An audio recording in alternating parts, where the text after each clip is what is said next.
മത്സ്യബന്ധനത്തിനിടെ engine തകരാറിലായതിനെ തുടർന്ന് വള്ളം കടലിൽ കുടുങ്ങി. 40ഓളം തൊഴിലാളികളുമായി മത്സ്യബന്ധനം നടത്തുകയായിരുന്ന അൽ മിഫ്താഹ് വള്ളമാണ് ഹാർബറിൽ നിന്നും 10 നോട്ടിക്കൽ ദൂരം വെച്ച് തകരാറിലായത്.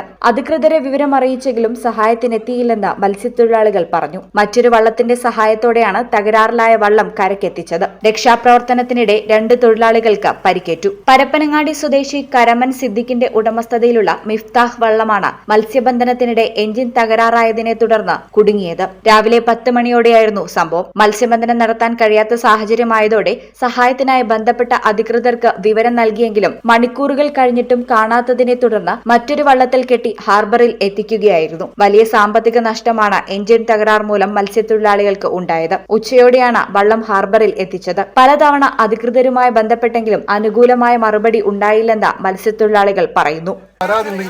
പരാതിയാണ് പറയണേ. നിങ്ങളെ പോലത്തെ ഒരു സ്രാങ്കാണ് ഞാൻ, വെള്ളം ഓടിക്കുന്ന സ്രാങ്കാണ്. അപ്പൊ ഞങ്ങൾക്കറിയാം എത്ര നോട്ടിക്കൽ എത്ര ദൂരം ഉണ്ടാവുന്നു. 20 ഭാഗത്തിൽ കൂടുതൽ കേന്ദ്ര സർക്കാരിന്റെ പറയുന്ന പേര് ഞങ്ങൾ വിളിച്ചോ പറയാം. കേന്ദ്ര സർക്കാരാണ് 20 ഭാഗം കഴിഞ്ഞാല് അതിന്റെ മുകളിൽ പോയിട്ട് നമ്മൾ കേട് വന്നാൽ കേന്ദ്ര സർക്കാരിന്റെ നിയമം ഉത്തരവ് ഇട്ടാതെ ഇവർക്ക് വോട്ട് പെടുത്ത് കെട്ടയക്കാൻ പറ്റില്ല. 20 ഭാഗത്തിലെ കരക്കാണ് കേന്ദ്ര സർക്കാരിന്റെ കേരള സർക്കാരിന്റെ അധികാരത്തിലുള്ളൂ. എന്നാലും അവർക്ക് കൊണ്ടുവരാൻ കഴിയുള്ളൂ. അപ്പൊ ഇതെല്ലാം ഇവർ പറഞ്ഞാണ് ഇവിടെ നിന്നാൽ ഇത് നമ്മൾ അറിയിക്കണില്ലത്. ഇപ്പൊ നമ്മൾ കരക്കെത്തി ഇവരോട് ചോദിച്ചിട്ട് സംസാരിച്ചിട്ടാണ് ഇത് നമ്മളോട് പറയുന്നത്. അപ്പൊ ഈ വിവരം അറിയാതെ നമ്മൾ അവിടെ കിടന്നാണ്ട് മറ്റു വെള്ളക്കാരില്ലെങ്കിലും മറ്റു ബോട്ടുകാരില്ലെങ്കിലും ഇങ്ങോട്ട് വരലുണ്ടാവില്ല. അവിടെ കിടന്ന് മരിക്കലുണ്ടാവില്ല. ഹാർബറിൽ എത്തി വിവരം നൽകിയപ്പോൾ അത്രയും ദൂരം വരാൻ പെർമിഷൻ ഇല്ലെന്ന മറുപടിയാണ് ലഭിച്ചതെന്നും തൊഴിലാളികൾ വ്യക്തമാക്കി. ഇത് ഭയങ്കര ബുദ്ധിമുട്ടാണ്. ഞങ്ങൾ ഇഞ്ചൻ കേട് വന്നിട്ട് എത്ര സമയം അവിടെ കിടന്ന് 9 മണിക്ക് വരെ വിളിച്ച് വിവരം അറിയിച്ചാണ്. എന്നിട്ട് ഇവര് നമുക്കൊരു വിവരം തരാം. അപ്പൊ തന്നെ വിളിച്ചിട്ട് ഞങ്ങൾ വരാം എന്ന് പറഞ്ഞു. വരാന്ന് പറഞ്ഞാൽ ഞങ്ങൾ 1.5 മണിക്കൂറിലേറെ ഞങ്ങൾ അവിടെ കാത്തു നിന്ന്. എന്നിട്ട് ഇവര് പിന്നെ വിളിച്ചിട്ട് എടുക്കണില്ല.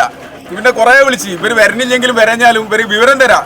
വയർലെസ് ഉണ്ടല്ലോ, വിവരം തരാം. ഞങ്ങൾക്ക് വരാൻ പറ്റില്ല, നിങ്ങൾ വേറെ വെള്ളക്കാർ വേറെ എന്താണ് നിങ്ങൾക്ക് പറ്റുള്ളി അത് ചെയ്തോളി എന്ന് പറയാം. അത് ചെയ്തിട്ടില്ല. അപ്പൊ ഈ ഇങ്ങനെയൊക്കെ ചെയ്ത് കഴിഞ്ഞാൽ ഇത് അവഗണനല്ലേ. ഈ ചാനൽ പരപ്പനങ്ങാടി. BSc ഒപ്റ്റോമെട്രി ഒരു പ്രൊഫഷണൽ കോഴ്സാണ്.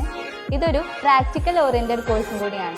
ക്ലാസ്സിൽ പഠിക്കുന്നതിനേക്കാൾ ക്ലിനിക്കൽ എക്സ്പോഷർ കൂടുതൽ വേണ്ടൊരു മേഖലയും കൂടിയാണിത്. അൽസലാമ ഐ ഹോസ്പിറ്റലിൽ ആവശ്യത്തിലധികം ക്ലിനിക്കൽ എക്സ്പോഷർ നമുക്ക് ലഭിക്കുന്നുണ്ട്.